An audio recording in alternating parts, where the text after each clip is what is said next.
कल्पना कीजिए, एक ऐसा सवेरा जहां सूरज उग तो रहा है, लेकिन किसी के जीवन में फिर भी घोर अंधकार छाया हुआ है।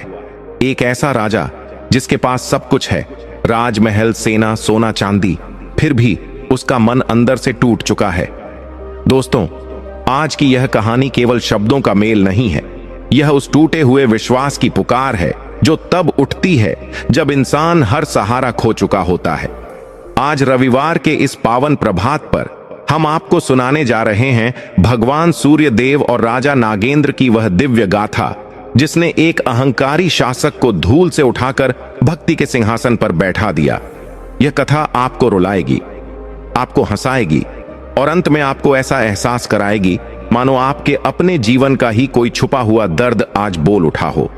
तो अपने मन को शांत कर लीजिए, आंखें बंद कीजिए और हृदय से सूर्य नारायण का नाम लेते हुए इस पावन कथा की यात्रा पर हमारे साथ चलिए, क्योंकि आज की यह कहानी आपके जीवन की दिशा बदल सकती है।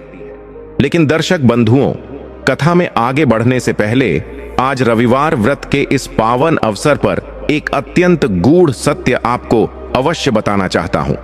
हमारे प्राचीन ग्रंथों में वर्णित है कि जब भी सूर्य भगवान की कोई भी कथा, व्रत या उपासना आरंभ की जाए तो उसे अधूरा छोड़ना केवल कथा को तोड़ना नहीं होता, बल्कि अपने ही भाग्य की रेखाओं को अधूरा छोड़ देने जैसा होता है।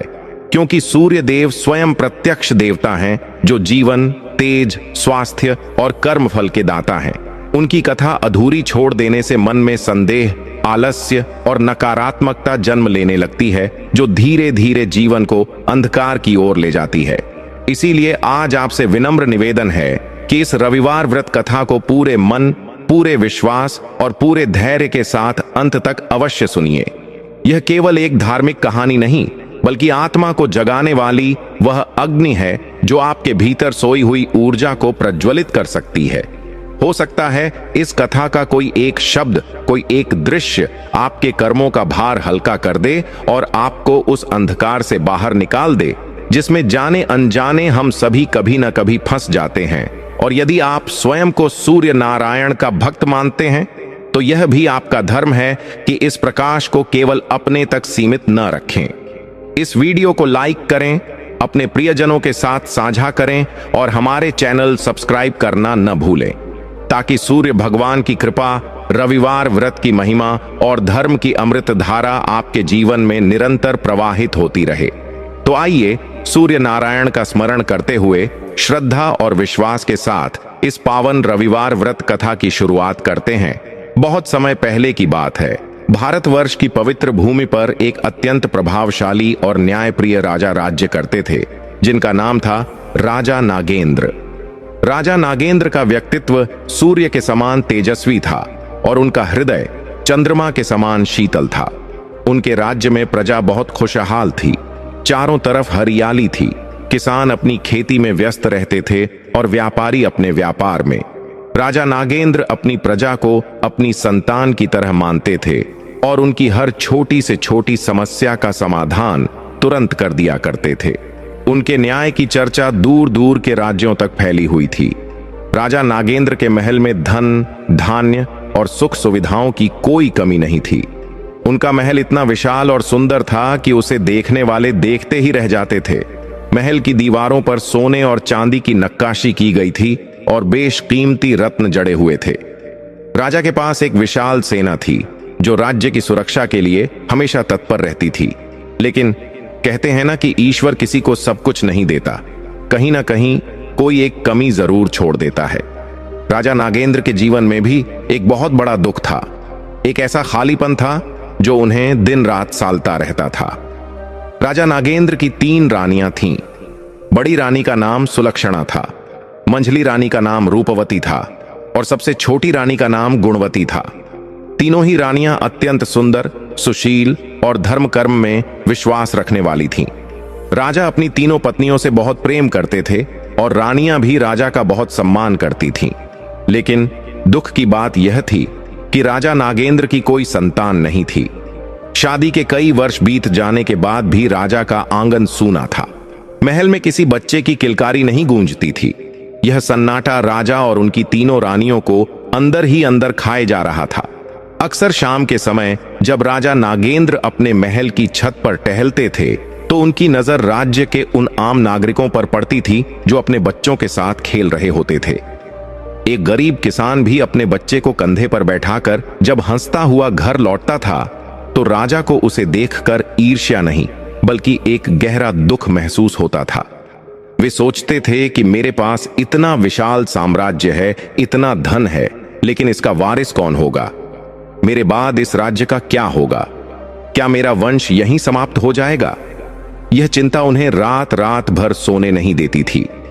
तीनों रानियां भी इस दुख से अछूती नहीं थीं। वे अक्सर मंदिरों में जाकर पूजा पाठ करती थीं, व्रत रखती थीं और दान पुण्य करती थीं ताकि ईश्वर उनकी गोद भर दे। लेकिन शायद विधाता ने उनकी किस्मत में अभी और प्रतीक्षा लिखी थी। राज्य के लोग भी दबी जुबान में बातें करने लगे थे कि राजा के बाद सिंहासन कौन संभालेगा। कुछ लोग तो राजा को दूसरी शादी करने की सलाह भी देने लगे थे, लेकिन राजा नागेंद्र अपनी तीनों रानियों का अपमान नहीं करना चाहते थे और उन्हें उन पर पूरा विश्वास था। राजा के दुख को देखते हुए उनके मंत्रियों ने उन्हें सलाह दी कि महाराज, आप राज्य के कुलगुरु और विद्वान पंडितों से सलाह लें। शायद वे कोई ऐसा उपाय बता सकें जिससे आपकी मनोकामना पूर्ण हो। राजा को यह विचार सही लगा। उन्होंने सोचा कि धर्म और अध्यात्म के मार्ग पर ही शायद उनकी समस्या का समाधान मिल सकता है। एक दिन राजा नागेंद्र को सूचना मिली कि उनके राज्य के सीमावर्ती घने जंगलों में एक बहुत ही सिद्ध महात्मा पधारे हैं।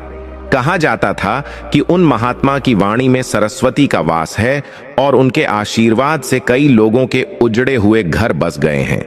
यह सुनते ही राजा के मन में आशा की एक नई किरण जगी। उन्होंने तुरंत निर्णय लिया कि वे उन महात्मा के दर्शन करने जाएंगे और अपनी व्यथा उन्हें सुनाएंगे।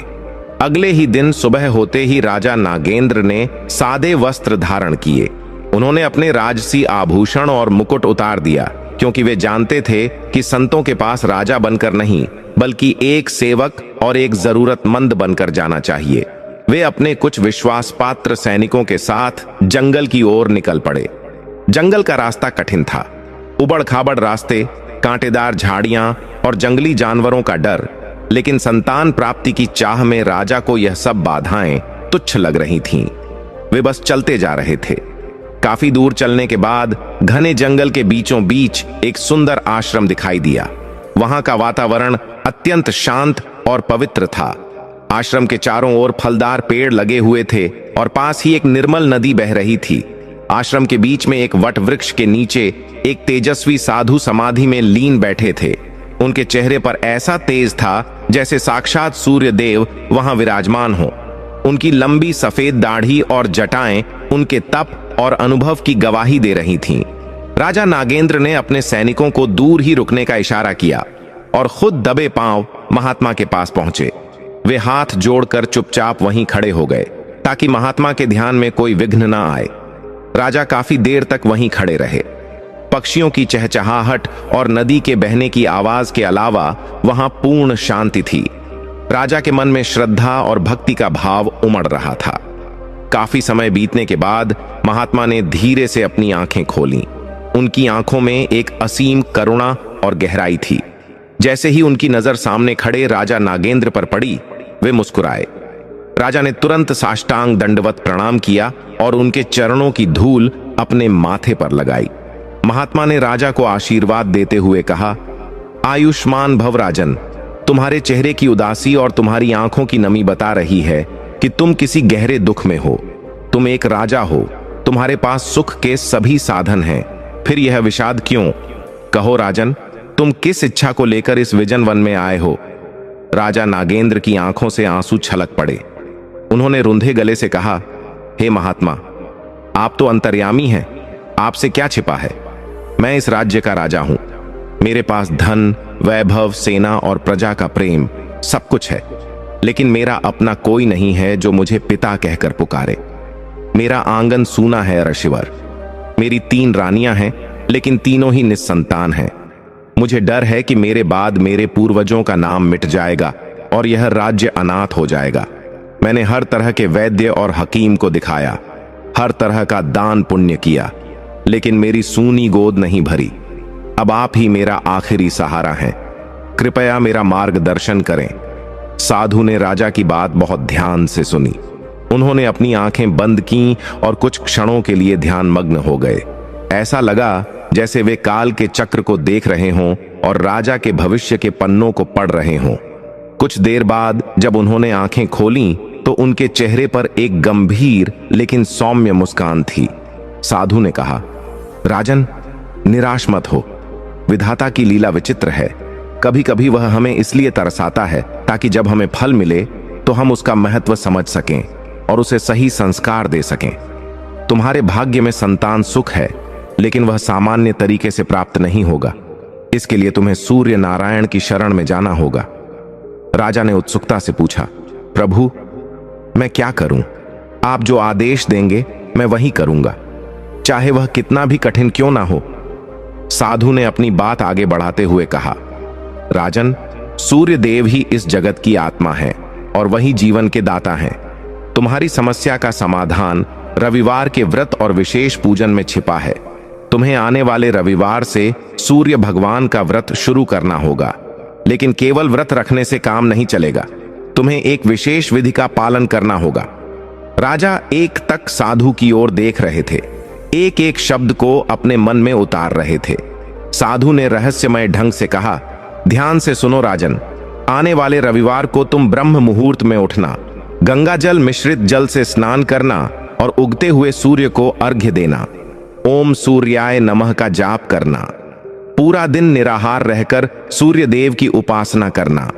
और सबसे महत्वपूर्ण बात, उसी रविवार की रात को सूर्य देव का स्मरण करते हुए तुम्हें अपनी तीनों रानियों के साथ बारी बारी से संयोग करना होगा।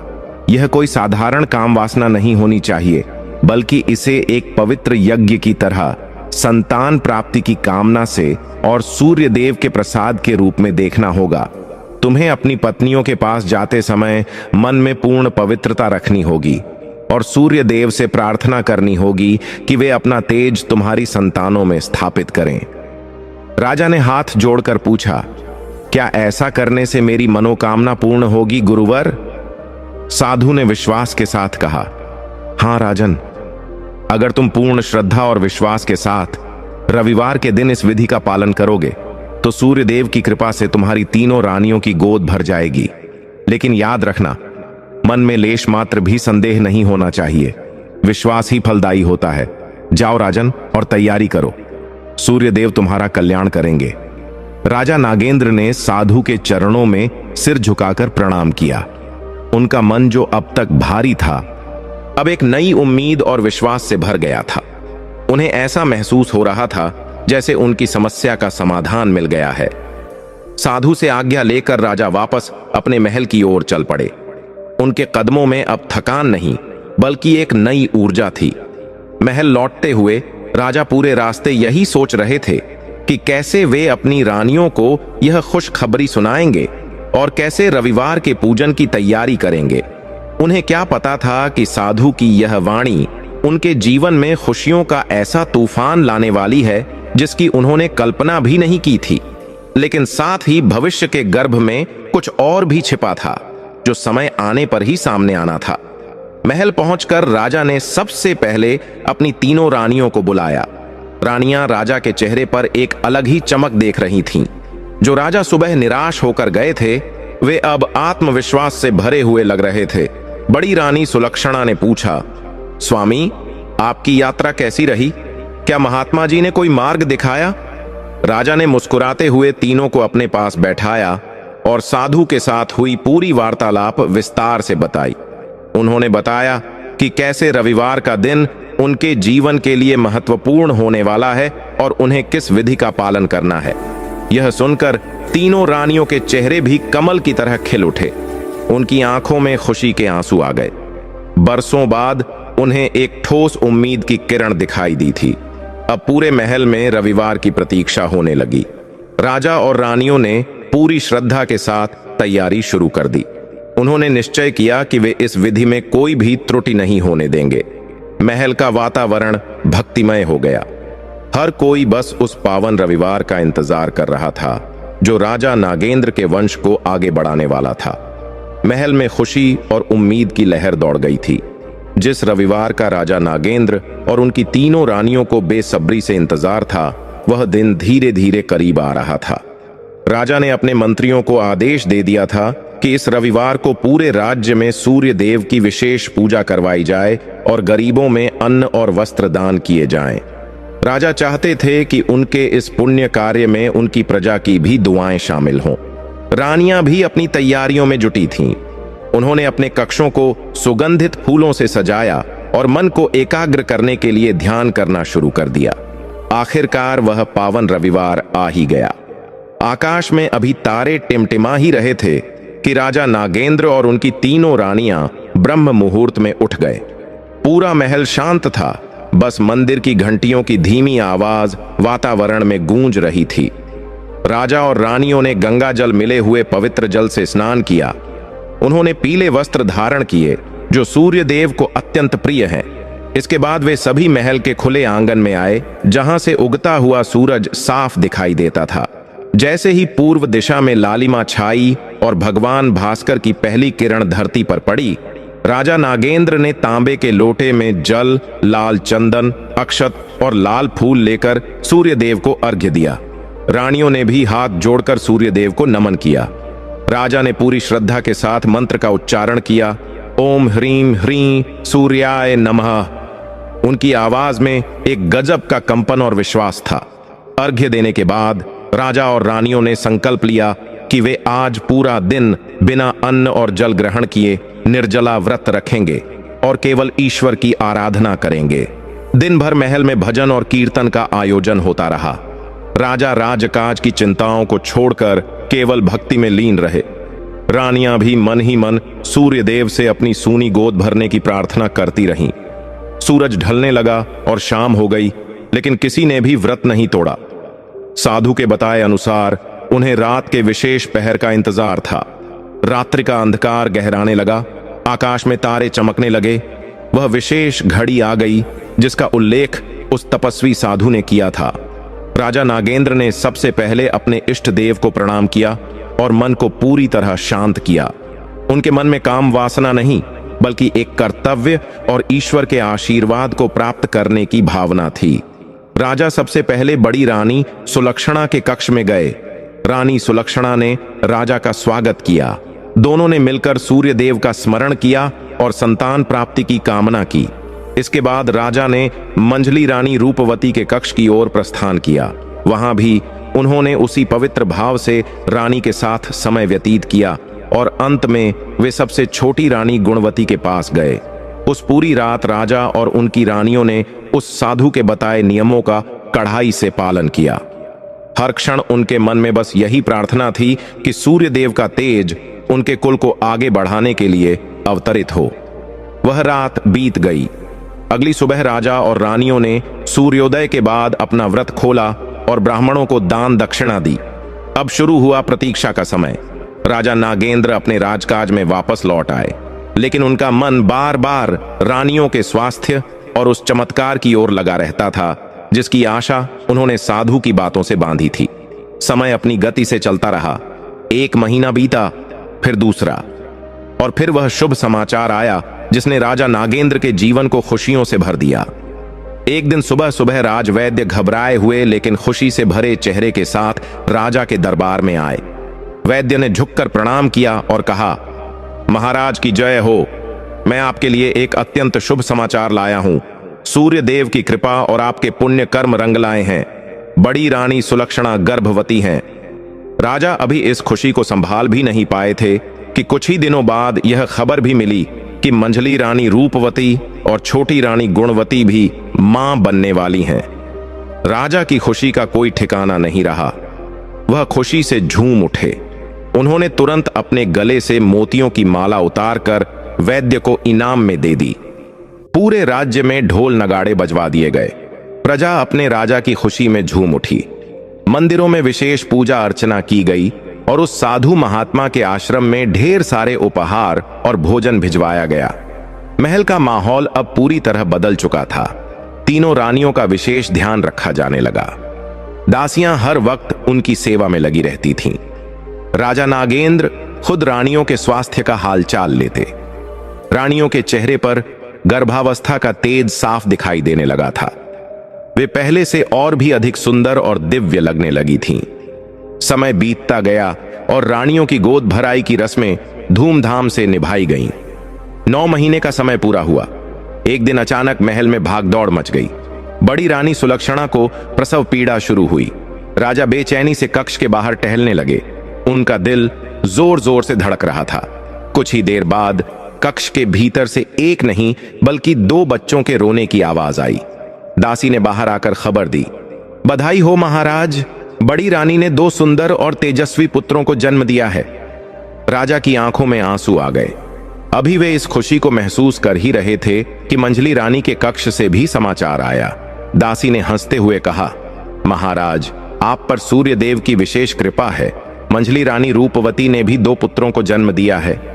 राजा आश्चर्यचकित रह गए। यह तो चमत्कार के ऊपर चमत्कार था। और फिर थोड़ी ही देर में छोटी रानी गुणवती के कक्ष से भी वही सुखद समाचार मिला। उन्होंने भी जुड़वा पुत्रों को जन्म दिया था। एक ही दिन में राजा नागेंद्र, जो कल तक निस्संतान थे, अब 6 पुत्रों के पिता बन गए थे। साधु की भविष्यवाणी 100% सत्य सिद्ध हुई थी। 2-2 बच्चे, जैसा कि विधाता ने लिखा था वैसा ही हुआ। महल का कोना कोना बच्चों की किलकारियों से गूंज उठा। राजा नागेंद्र ने आकाश की ओर देखा और हाथ जोड़कर सूर्य देव को धन्यवाद दिया। उन्होंने मन ही मन कहा, हे सूर्य नारायण, यह सब आपका ही तेज है। आपने मेरे सूने आंगन को फूलों से भर दिया। मैं जीवन भर आपका आरणी रहूंगा। बच्चों का नामकरण संस्कार बहुत ही धूमधाम से किया गया। पूरे राज्य को दुल्हन की तरह सजाया गया। राजा ने अपने खजाने के द्वार खोल दिए। हर गरीब को इतना धन और अनाज दिया गया कि वह साल भर तक बैठकर खा सके। पड़ोसी राज्यों के राजा भी इस चमत्कार को देखने और बधाई देने के लिए आए। तीनों रानियां अपने अपने बच्चों को गोद में लेकर अत्यंत प्रसन्न थीं। 6 राजकुमार दिखने में इतने सुंदर थे कि जो भी उन्हें देखता बस देखता ही रह जाता। उनके चेहरों पर सूर्य जैसा तेज और आंखों में एक अलग ही चमक थी। राजा नागेंद्र ने बड़ी रानी के बेटों का नाम सूर्य प्रताप और भानु प्रताप रखा। मंझली रानी के बेटों का नाम रवि और दिनकर रखा गया और छोटी रानी के बेटों का नाम भास्कर और आदित्य रखा गया। सभी नाम सूर्य देव के पर्यायवाची थे, क्योंकि वे सूर्य के आशीर्वाद से ही प्राप्त हुए थे। समय पंख लगाकर उड़ने लगा। राजकुमार धीरे धीरे बड़े होने लगे। महल में उनकी शरारतें और हंसी मजाक गूंजने लगा। राजा नागेंद्र अक्सर अपना राजकाज जल्दी निपटाकर बच्चों के साथ खेलने चले जाते। वे बच्चों को घोड़सवारी सिखाते, उन्हें तलवारबाजी के दांव पेच बताते और शाम को कहानियां सुनाते। रानियां भी आपस में मिलजुल कर रहती थीं और सभी बच्चों को एक समान प्यार देती थीं। राज्य में सब कुछ इतना अच्छा चल रहा था कि किसी को नजर लगने का डर था। लेकिन कहते हैं ना, जहां बहुत ज्यादा रोशनी होती है वहां परछाई भी गहरी होती है। राजा नागेंद्र का एक छोटा भाई था जिसका नाम था विक्रम सिंह।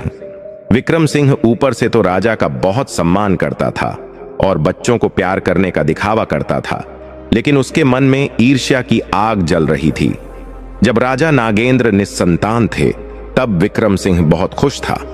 वह सोचता था कि राजा के बाद यह विशाल साम्राज्य उसी का होगा। वह मन ही मन खुद को इस राज्य का भावी राजा मान चुका था। उसके अपने भी एक बेटा था जिसका नाम था कालकेतु। विक्रम सिंह सपने देखता था कि एक दिन उसका बेटा कालकेतु इस सिंहासन पर बैठेगा, लेकिन 6 राजकुमारों के जन्म ने विक्रम सिंह के सारे सपनों पर पानी फेर दिया था। अब उसे अपना भविष्य अंधकारमय दिखाई दे रहा था। वह जब भी उन हंसते खेलते राजकुमारों को देखता तो उसका खून खौल उठता। उसके मन में जहर भरने लगा था।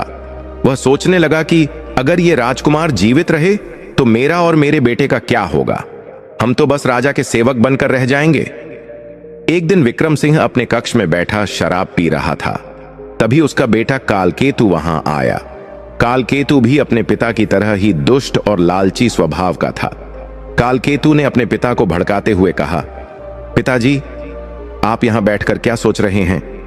वहां आंगन में देखिए कैसे वो 6 राजकुमार सबका ध्यान खींच रहे हैं। सारी प्रजा, सारे मंत्री बस उन्हीं की जय जयकार करते हैं। आपकी और मेरी तो अब इस महल में कोई पूछ ही नहीं रही। क्या हम सारी जिंदगी इनके तलवे चाटते रहेंगे? विक्रम सिंह ने गुस्से में अपना जाम जमीन पर पटक दिया।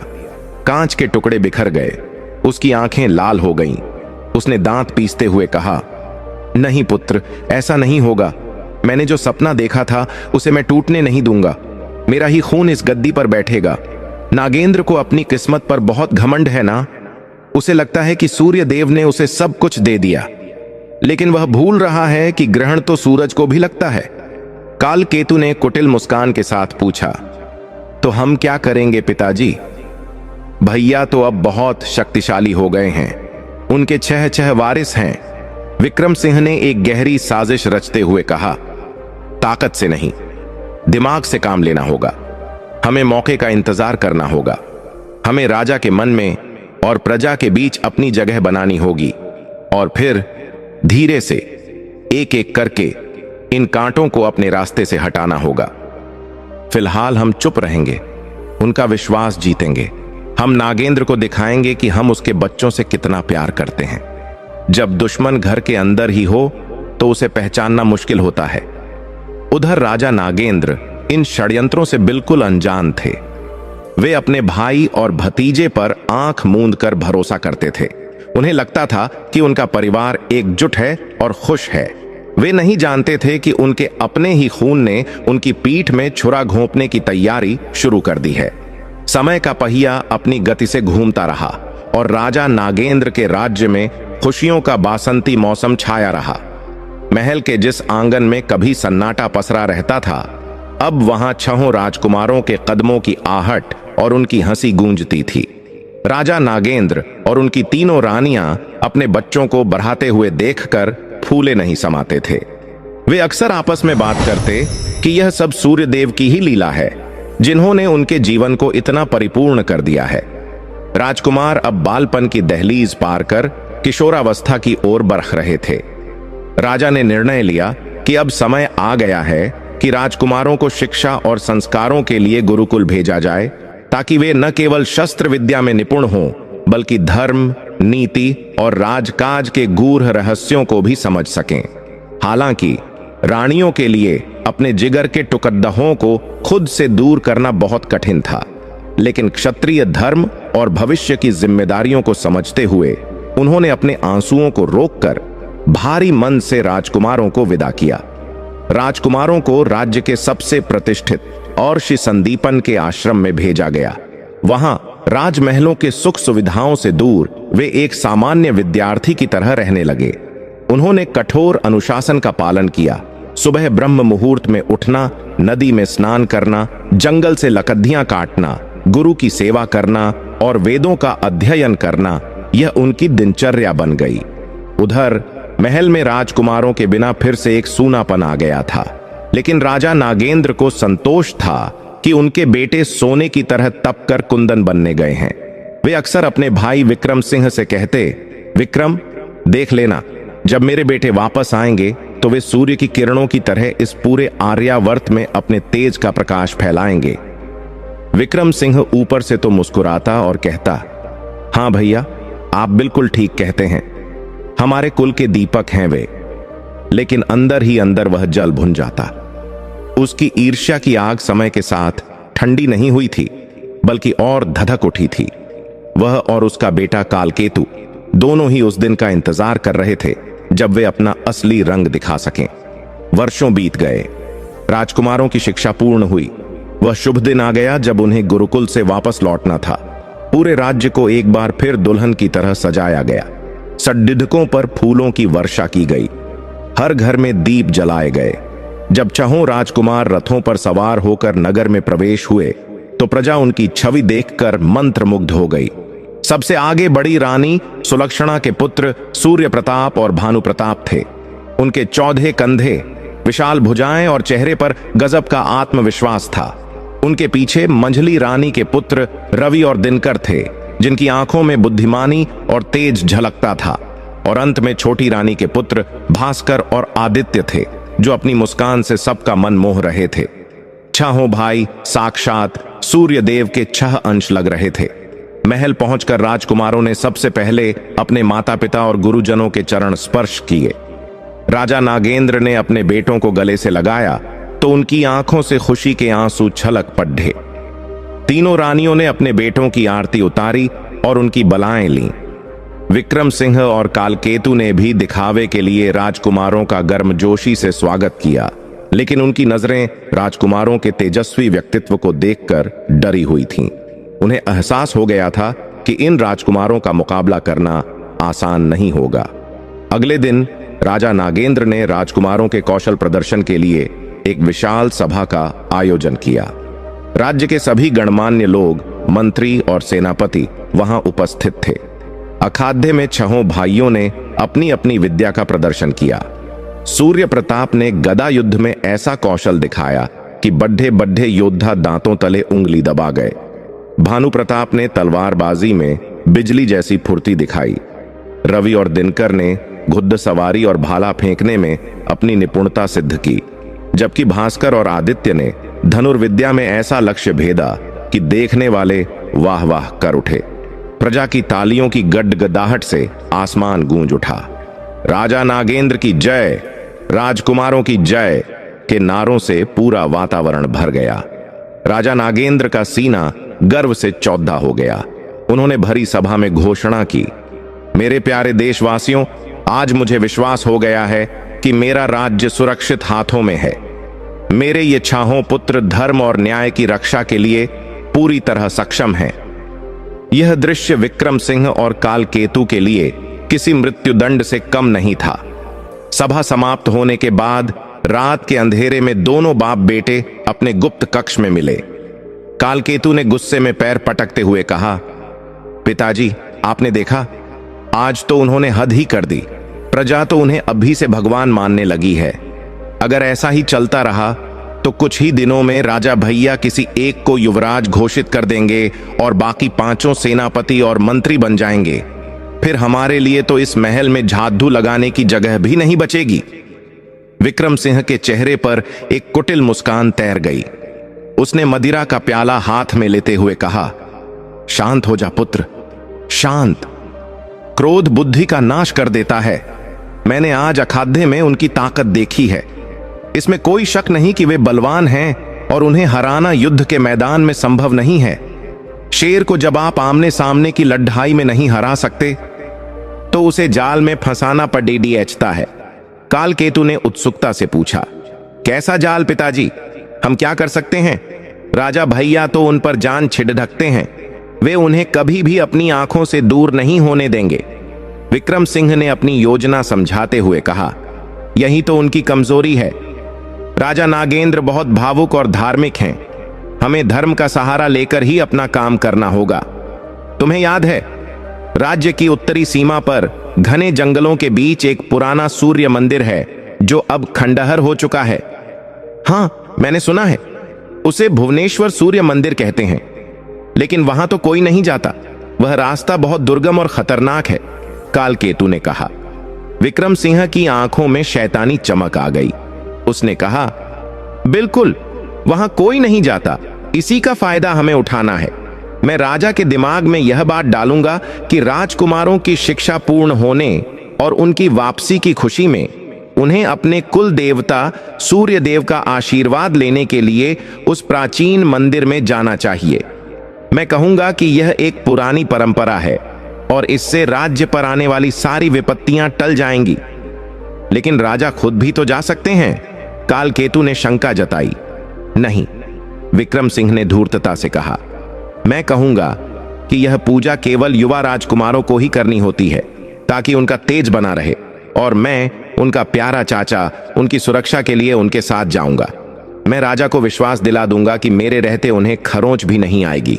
एक बार जब हम उस घने जंगल में पहुंच जाएंगे जहां परिंदा भी पर नहीं मार सकता, वहां हमारे पास बहुत से मौके होंगे। कालकेतु समझ गया। उसने खुश होकर कहा, अद्भुत योजना है पिताजी।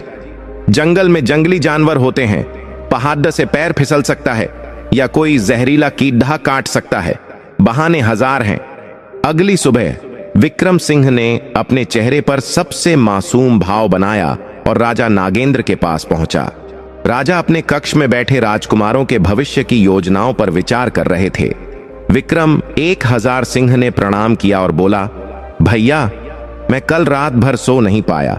राजकुमारों का तेज देखकर मेरा मन गदगद हो गया है, लेकिन एक चिंता भी सता रही है।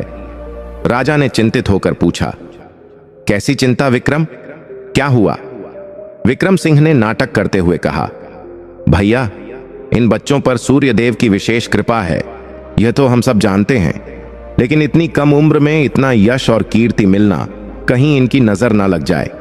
हमारे पूर्वजों की एक पुरानी मान्यता थी कि जब भी घर के वारिस अपनी विद्या पूरी करके लौटें तो उन्हें कुल देवता के प्राचीन मंदिर में जाकर विशेष अनुष्ठान करना चाहिए।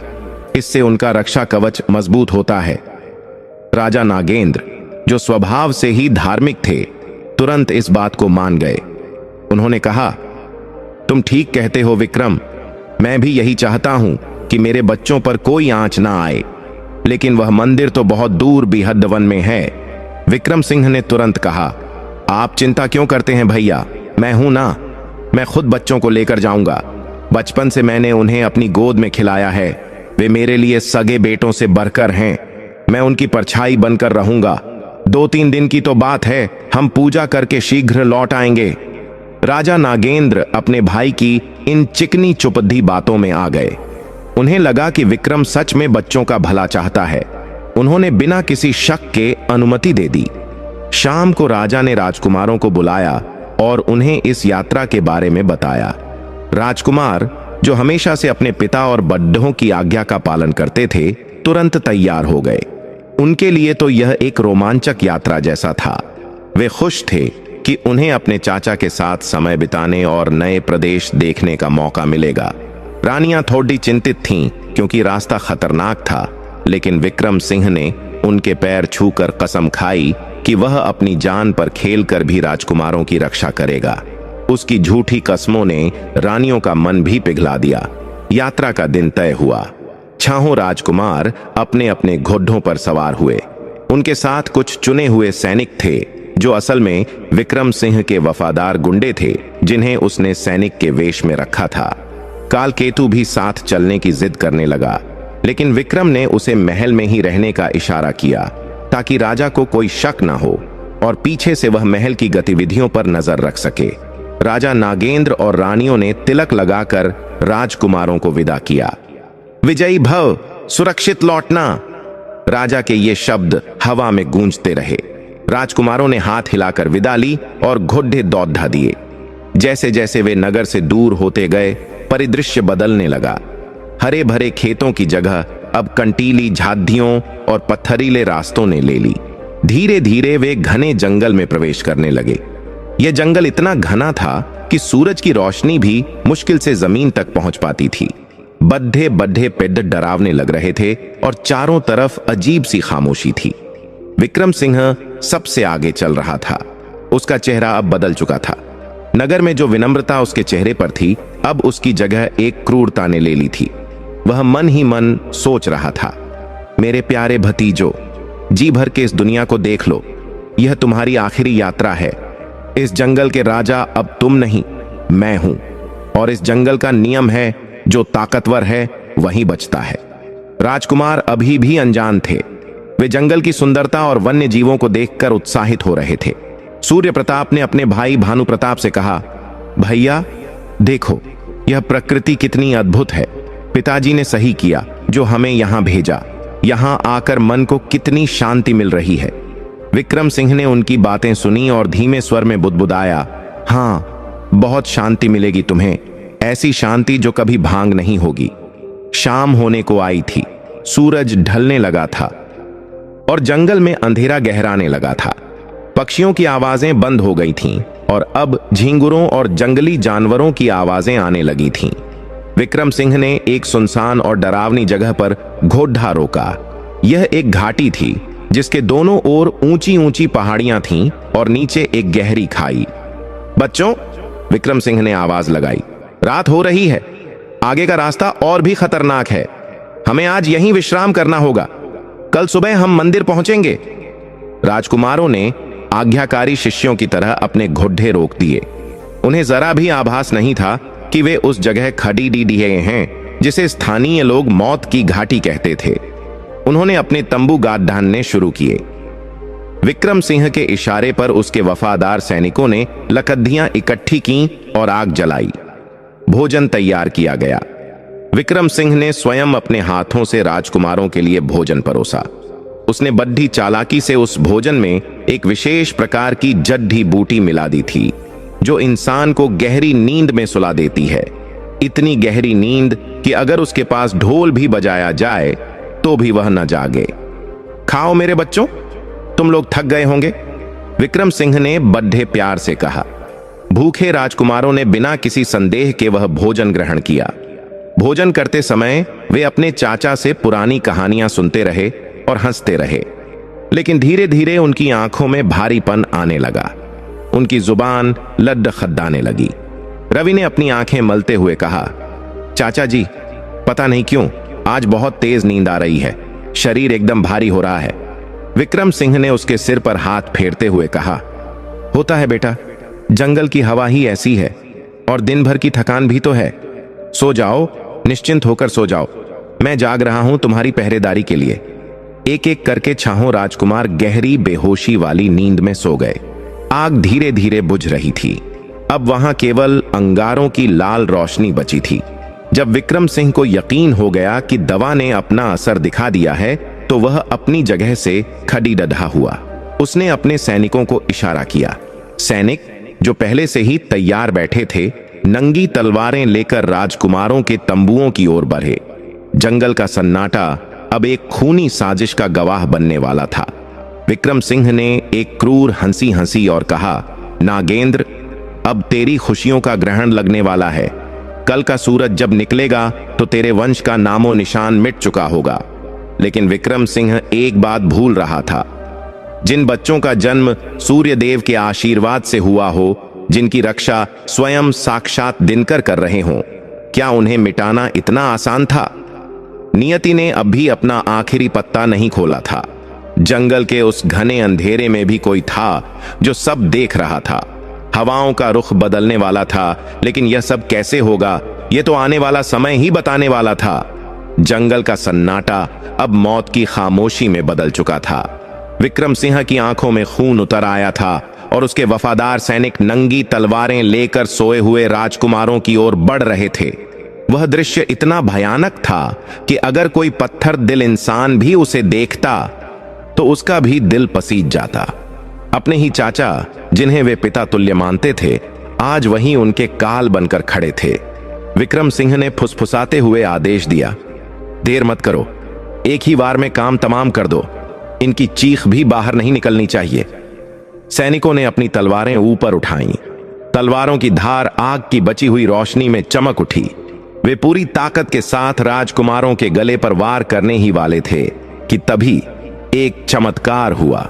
जैसे ही तलवारें राजकुमारों के शरीर को छूने वाली थीं, अचानक राजकुमारों के शरीर से एक दिव्य और तेज रोशनी फूट पड़ी। यह रोशनी इतनी तीव्र थी मानो अंधेरी रात में साक्षात सूर्य देव धरती पर उतर आए हों। रोशनी की उस चमक ने सैनिकों की आंखों को चकाचौंध कर दिया। वे चीखते हुए पीछे हटे और अपनी आंखों को हाथों से ढक लिया। उनके हाथों से तलवारें छूटकर जमीन पर गिर गईं। ये क्या माया है? एक सैनिक घबराकर चिल्लाया। ये साधारण बालक नहीं है महाराज, इनके शरीर से तो आग निकल रही है। विक्रम सिंह भी उस अचानक हुई रोशनी से घबरा गया था, लेकिन उसका पाप और उसका लालच उसके डर पर भारी पड़ रहा था। उसने अपनी आंखें मलते हुए चिल्लाकर कहा, मूर्खों, डरो मत, ये कोई जादू टोना होगा। उठाओ अपनी तलवारें और खत्म कर दो इन्हें। अगर आज ये बच गए तो कल हम में से कोई जिंदा नहीं बचेगा। इस शोर शराबे और तेज रोशनी के कारण राजकुमारों की नींद टूट गई। हालांकि विक्रम सिंह ने उन्हें बेहोशी की दवा दी थी, लेकिन सूर्य देव के अंश होने के कारण उन पर किसी भी विष या नशे का असर ज्यादा देर तक नहीं रह सकता था। संकट को पास देखकर उनकी चेतना जाग उठी। सबसे बड़े राजकुमार सूर्य प्रताप ने अपनी भारी पलकें खोली। उनकी आंखों के सामने धुंधलापन था, लेकिन उन्होंने देखा कि उनके चाचा के हाथ में खंजर है और सैनिक उन्हें घेर कर खड़े हैं।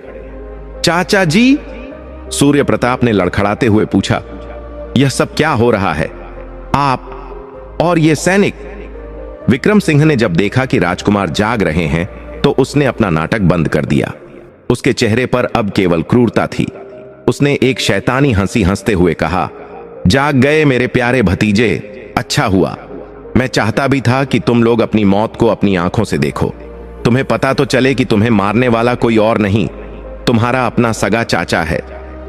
भानु प्रताप, जो अब तक पूरी तरह होश में आ चुके थे, यह सुनकर सन्न रह गए। उन्हें अपने कानों पर विश्वास नहीं हो रहा था। उन्होंने कहा, लेकिन चाचा जी, हमने आपका क्या बिगाड़ा है? हम तो आपको पिता समान मानते हैं। यही तो तुम्हारी गलती है, विक्रम सिंह गुर्राया। तुमने मेरा हक छीना है। इस राज्य का राजा मुझे होना चाहिए था, लेकिन तुम्हारे पिता और फिर तुम छहों भाई मेरे रास्ते का कांटा बन गए। आज मैं उस कांटे को हमेशा के लिए उखाड़ फेंकने वाला हूं। यह कहते ही विक्रम सिंह ने अपने सैनिकों को दोबारा हमला करने का इशारा किया। मार डालो इन्हें। अब राजकुमारों के पास सोचने का समय नहीं था। हालांकि उनका शरीर अभी भी दवा के असर से सुस्त था, लेकिन क्षत्रिय रक्त ने उबाल मारा। छहों भाई बिजली की फुर्ती से अपनी जगह से उछले। उनके पास कोई हथियार नहीं था, क्योंकि सोते समय उन्होंने अपने शस्त्र दूर रख दिए थे, लेकिन वे निहत्थे युद्ध में भी निपुण थे। रवि और दिनकर ने पास जल रही लकड़ियों को उठाया और सैनिकों की ओर फेंक दिया। जलते हुए अंगारों ने सैनिकों में भगदड़ मचा दी। भास्कर और आदित्य ने फुर्ती दिखाते हुए 2 सैनिकों की कलाई मरोड़ दी और उनसे उनकी तलवारें छीन लीं। जंगल के उस सुनसान हिस्से में भयानक लड़ाई शुरू हो गई। एक तरफ विक्रम सिंह के दर्जन भर हथियारबंद सैनिक थे और दूसरी तरफ 6 निहत्थे और आधे होश में राजकुमार। लेकिन फिर भी राजकुमारों का पलड़ा भारी लग रहा था। वे एक दूसरे की पीठ से पीठ सटाकर लड़ रहे थे, जैसे कि वे एक ही शरीर के 6 हाथ हों। विक्रम सिंह यह देखकर बौखला गया। उसे उम्मीद नहीं थी कि नशा दिए जाने के बाद भी ये लड़के इतना कड़ा मुकाबला करेंगे। उसने देखा कि उसके सैनिक हार मान रहे हैं। तब उसने एक कायरतापूर्ण चाल चली। विक्रम सिंह ने अपनी कमर से एक जहरीला तीर निकाला और अपने धनुष पर चढ़ाया। उसने निशाना साधा, किसी बड़े राजकुमार पर नहीं, बल्कि सबसे छोटे राजकुमार आदित्य पर, जो एक सैनिक से लड़ने में व्यस्त था। बचकर आदित्य! सूर्य प्रताप चिल्लाया, लेकिन तब तक बहुत देर हो चुकी थी। तीर सनसनाता हुआ आया और आदित्य के कंधे में जा लगा। आदित्य चीखकर जमीन पर गिर पड़ा। आदित्य! पांचों भाई अपने छोटे भाई की ओर दौड़े। इसी मौके का फायदा उठाकर विक्रम सिंह के सैनिकों ने उन्हें चारों तरफ से घेर लिया। अब राजकुमार एक तरफ गहरी खाई और दूसरी तरफ सैनिकों के बीच फंस चुके थे। नीचे नदी उफान पर थी और उसकी लहरें पत्थरों से टकराकर भयानक शोर मचा रही थीं। विक्रम सिंह ने हंसते हुए कहा, अब कहां जाओगे? एक भाई तो घायल हो गया, अब तुम सब भी मारे जाओगे। घुटने टेक दो और अपनी मौत स्वीकार कर लो। सूर्य प्रताप ने अपने घायल भाई आदित्य को सहारा देकर उठाया। उनकी आंखों में आंसू और गुस्सा दोनों थे। उन्होंने अपने भाइयों की ओर देखा। वे समझ गए थे कि इस स्थिति में लड़ना मूर्खता होगी। उनके पास हथियार कम है, भाई घायल है और दुश्मन ज्यादा है। सूर्य प्रताप ने धीरे से अपने भाइयों से कहा, भाइयों, अधर्म के हाथों मरने से अच्छा है कि हम अपने भाग्य को विधाता के हाथों सौंप दें। यह दुष्ट विक्रम हमें जीवित नहीं छोड़ेगा। हमारे पास केवल एक ही रास्ता है। सभी भाइयों ने पीछे मुड़कर उस गहरी खाई और उफनती नदी को देखा। यह मौत की छलांग थी, लेकिन विक्रम सिंह की तलवार से कटने से बेहतर थी। क्या तुम सब तैयार हो? सूर्य प्रताप ने पूछा। हम 7 जन्मे हैं भैया, और साथ ही रहेंगे, चाहे जीवन हो या मृत्यु, दिनकर ने दृढ़ता से कहा। विक्रम सिंह कुछ समझ पाता। इससे पहले ही 6 भाइयों ने एक साथ जय सूर्यदेव का नारा लगाया और उस गहरी खाई में छलांग लगा दी। नहीं! विक्रम सिंह चिल्लाया और खाई के किनारे की ओर दौड़ा। उसने नीचे झांक कर देखा। अंधेरे में उसे कुछ दिखाई नहीं दिया, बस नदी के तेज बहाव की आवाज आ रही थी। राजकुमार नदी के ठंडे और तेज पानी में समा चुके थे। विक्रम सिंह के सैनिक भी किनारे पर आ गए। उनमें से एक ने कहा, महाराज, इतनी ऊंचाई से गिरने के बाद और उस उफनती नदी में कोई नहीं बच सकता। उनका शरीर पत्थरों से टकराकर चकनाचूर हो गया होगा। विक्रम सिंह ने राहत की सांस ली। हालांकि उसे उनके शव नहीं मिले थे, लेकिन उसे यकीन था कि इस मौत की घाटी से कोई जिंदा वापस नहीं आया है। उसने एक क्रूर मुस्कान के साथ कहा, काम हो गया, नागेंद्र के वंश का अंत हो गया, अब अयोध्या का सिंहासन मेरा है। उसने अपने सैनिकों की ओर मुड़कर कड़ा आदेश दिया, सुनो, महल पहुंचकर किसी को भी यह पता नहीं चलना चाहिए कि यहां क्या हुआ। हम सबको यही कहना है कि राजकुमार पैर फिसलने के कारण नदी में गिर गए और हमने उन्हें बचाने की बहुत कोशिश की। याद रखना, अगर किसी ने जुबान खोली तो उसका सिर धड़ से अलग कर दिया जाएगा। सैनिकों ने डरते हुए सिर हिलाया। विक्रम सिंह ने एक बार फिर उस खाई की ओर देखा और मन ही मन बोला, अलविदा भतीजों, तुम्हारी जगह अब इतिहास के पन्नों में नहीं बल्कि नदी की रेत में है। इसके बाद विक्रम सिंह ने अपने सैनिकों के साथ वापसी की तैयारी शुरू कर दी। उसने अपने कपड़े थोड़े फाड़ लिए, अपने शरीर पर थोड़ी मिट्टी मल ली और चेहरे पर बनावटी दुख का भाव ले आया, ताकि जब वह महल पहुंचे तो राजा नागेंद्र को उसकी कहानी पर रत्ती भर भी शक न हो। उधर नीचे नदी में क्या हुआ, यह कोई नहीं जानता था। नदी का बहाव राजकुमारों को तिनकों की तरह बहा कर ले गया था।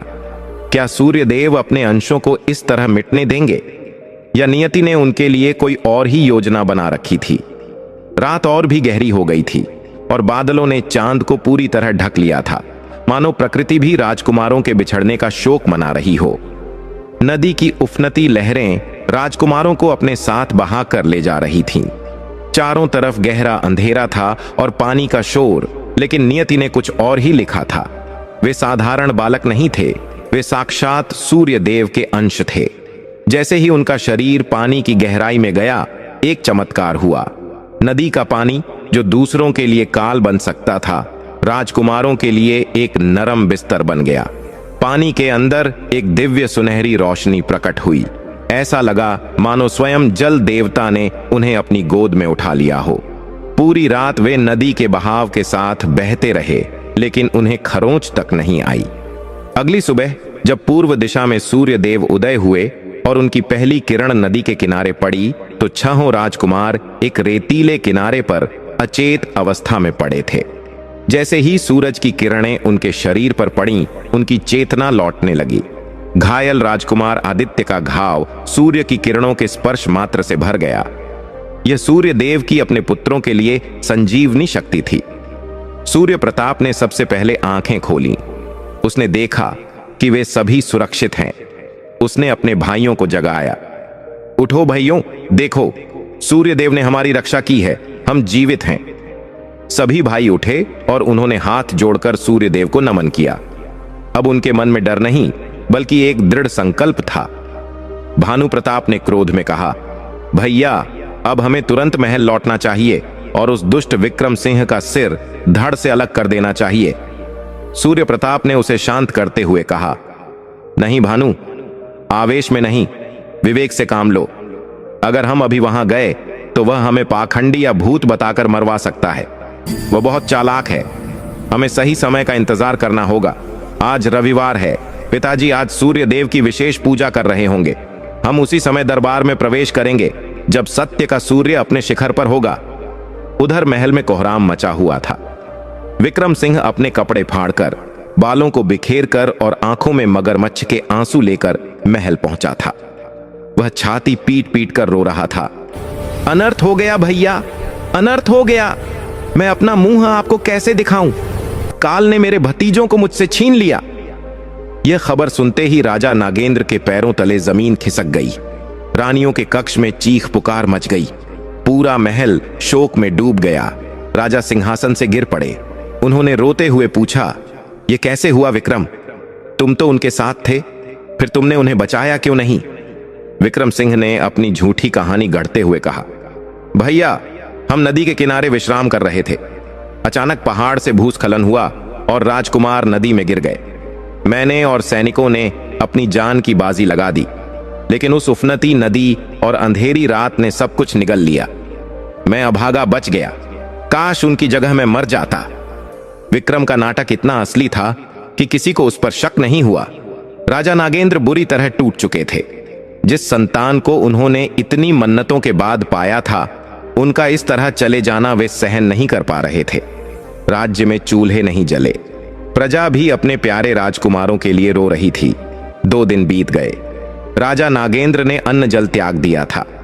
मंत्रियों के समझाने पर उन्होंने निर्णय लिया कि रविवार के दिन राजकुमारों की आत्मा की शांति के लिए एक विशाल यज्ञ और सूर्य पूजन किया जाएगा। रविवार का दिन आया। राज दरबार शोक सभा में बदल चुका था। बीच में एक बड़ी हवन कुंड बनाई गई थी। राजा नागेंद्र और तीनों रानियां सफेद वस्त्रों में वहां बैठे थे। उनकी आंखों के आंसू सूख चुके थे। विक्रम सिंह और कालकेतु भी वहां बैठे थे, लेकिन उनके मन में लड्डू फूट रहे थे। विक्रम सोच रहा था, बस आज का नाटक और फिर कल से मैं ही इस राज्य का अघोषित राजा होऊंगा। हवन शुरू हुआ। ओम सूर्याय नमः के मंत्रों से वातावरण गूंजने लगा। राजा नागेंद्र ने रोते हुए सूर्य देव की प्रतिमा के सामने हाथ जोड़े और कहा, हे दीनानाथ, आपने ही मुझे यह वरदान दिया था और आपने ही छीन लिया। अगर मेरे कर्मों में कोई कमी थी तो मुझे दंड देते, उन मासूमों को क्यों? आज मेरा विश्वास डगमगा रहा है प्रभु, मुझे न्याय दो। जैसे ही राजा के ये शब्द पूरे हुए, अचानक महल के मुख्य द्वार पर नगाड़े बजने लगे। द्वारपालों ने जोर से घोषणा की, सावधान, राजकुमारों का आगमन हो रहा है। इस घोषणा को सुनकर सभा में सन्नाटा छा गया। विक्रम सिंह का चेहरा पीला पड़ गया। यह कैसे हो सकता है? वह बुदबुदाया। तभी मुख्य द्वार से 6 राजकुमार सूर्य के समान तेज बिखेरते हुए दरबार में दाखिल हुए। उन्हें जीवित देखकर रानियां, मेरे बच्चे, चिल्लाती हुई उनकी ओर दौड़ी। राजा नागेंद्र को अपनी आंखों पर विश्वास नहीं हुआ। वे दौड़कर अपने बेटों के पास गए और उन्हें गले लगा लिया। पूरा दरबार खुशी से झूम उठा, लेकिन विक्रम सिंह ने तुरंत पासा पलटा। वह चिल्लाया, ठहरो, कोई इनके पास मत जाओ, ये मेरे भतीजे नहीं हो सकते। वे तो नदी में डूबकर मर चुके हैं। ये जरूर कोई मायावी राक्षस या बहरूपिये हैं जो हमारे राज्य को हड़पने आए हैं। सैनिकों, गिरफ्तार कर लो इन्हें। सैनिक असमंजस में पड़ गए। राजा नागेंद्र भी ठिठक गए। विक्रम सिंह की बात में तर्क था, क्योंकि इतनी ऊंचाई से गिरकर बचना असंभव था। विक्रम सिंह ने चिल्लाकर कहा, भैया, इनकी बातों में मत आइए, ये काला जादू है, मैं अभी इनका अंत करता हूं। विक्रम सिंह ने एक सैनिक की तलवार छीन ली और राजकुमारों की ओर दौड़ा। तभी सूर्य प्रताप ने कड़कती हुई आवाज में कहा, रुक जाओ पापी, आज तेरा झूठ नहीं चलेगा। इससे पहले कि विक्रम सिंह कोई वार करता, अचानक आकाश में काले बादल छा गए और दिन में ही अंधेरा हो गया। बिजली कड़कने लगी। महल के ऊपर का आकाश फट गया और वहां से एक अत्यंत तीव्र प्रकाश पुंज सीधा दरबार के बीच में उतरा। वह रोशनी इतनी तेज थी कि लोगों को अपनी आंखें बंद करनी पड़ी। उस प्रकाश के बीच से एक दिव्य रथ प्रकट हुआ, जिसमें 7 घोड़े जुते हुए थे। रथ पर साक्षात भगवान सूर्यदेव विराजमान थे। उनका स्वरूप इतना विशाल और तेजस्वी था कि उसे शब्दों में बयां नहीं किया जा सकता। भगवान सूर्यदेव को साक्षात अपने सामने देखकर राजा, रानियां, मंत्री और सारी प्रजा जमीन पर लेटकर प्रणाम करने लगी। विक्रम सिंह और कालकेतु डर के मारे कांपने लगे। उनकी तलवार हाथ से छूट गई। सूर्यदेव की गंभीर और गूंजती हुई आवाज आई, नागेंद्र, उठो, तुम्हारे पुत्र सत्य कह रहे हैं। तुम्हारा भाई विक्रम सिंह एक दुष्ट और कपटी इंसान है। इसने राज्य के लोभ में तुम्हारे मासूम बच्चों को मारने का षड्यंत्र रचा था। इसने उन्हें जहर दिया और नदी में फेंक दिया, लेकिन जिसे मैं जीवन दूं उसे कौन मार सकता है? सूर्यदेव ने विक्रम सिंह की ओर अपनी उंगली उठाई। उनकी उंगली से एक अग्नि की किरण निकली और विक्रम सिंह और कालकेतु के ऊपर पड़ी। पापियों, सूर्यदेव ने कहा, तुमने रिश्तों का खून किया है। तुमने मेरे दिन रविवार के पवित्र व्रत का अपमान किया है। तुम्हें तुम्हारे कर्मों का दंड अवश्य मिलेगा। जैसे ही वह किरण उन दोनों पर पड़ी, विक्रम सिंह और कालकेतु के शरीर काले पड़ गए। उनकी आंखों की रोशनी चली गई। वे त्राहिमाम त्राहिमाम करते हुए जमीन पर गिर पड़े। सूर्यदेव ने राजा नागेंद्र से कहा, राजन, यह तुम्हारे रविवार के व्रत और अटूट विश्वास का ही फल है कि आज तुम्हारे पुत्र तुम्हारे पास सुरक्षित हैं। जो व्यक्ति सच्चे मन से रविवार को मेरी उपासना करता है, उसके जीवन में कभी कोई अंधकार नहीं टिक सकता। शत्रु उसका बाल भी बांका नहीं कर सकते। इतना कहकर सूर्यदेव ने राजकुमारों को आशीर्वाद दिया और अंतर्ध्यान हो गए। महल में वापस उजाला हो गया। राजा नागेंद्र ने अपने भाई को दंडित करने की बजाय उसे राज्य से निकाल दिया। विक्रम सिंह और कालकेतु अब अंधे और भिखारी बन चुके थे। अपने पापों का प्रायश्चित करने के लिए भटकते रहे। राजा नागेंद्र ने अपने पुत्रों का पुनः राज्याभिषेक किया। उन्होंने घोषणा की कि राज्य में हर रविवार को सूर्यदेव की विशेष पूजा होगी और कोई भी व्यक्ति भूखा नहीं सोएगा। राजकुमारों ने बड़े होकर अपने माता पिता और प्रजा की सेवा की और राजा नागेंद्र का यश पूरी दुनिया में फैलाया। कहानी से शिक्षा।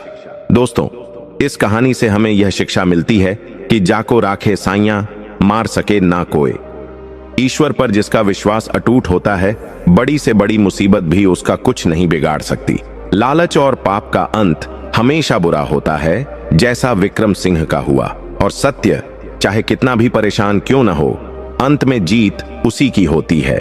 रविवार का व्रत और सूर्य देव की उपासना जीवन से हर तरह के अंधकार और शत्रुओं का नाश करती है। तो दोस्तों, यह थी सूर्य भगवान और राजा नागेंद्र की अद्भुत कथा। उम्मीद है आपको यह कहानी पसंद आई होगी और इससे आपको एक नई प्रेरणा मिली होगी। अगर आप भी अपने जीवन में सुख समृद्धि चाहते हैं तो सूर्य देव पर विश्वास रखें और अच्छे कर्म करते रहें। धन्यवाद। बोलो सूर्य नारायण भगवान की जय।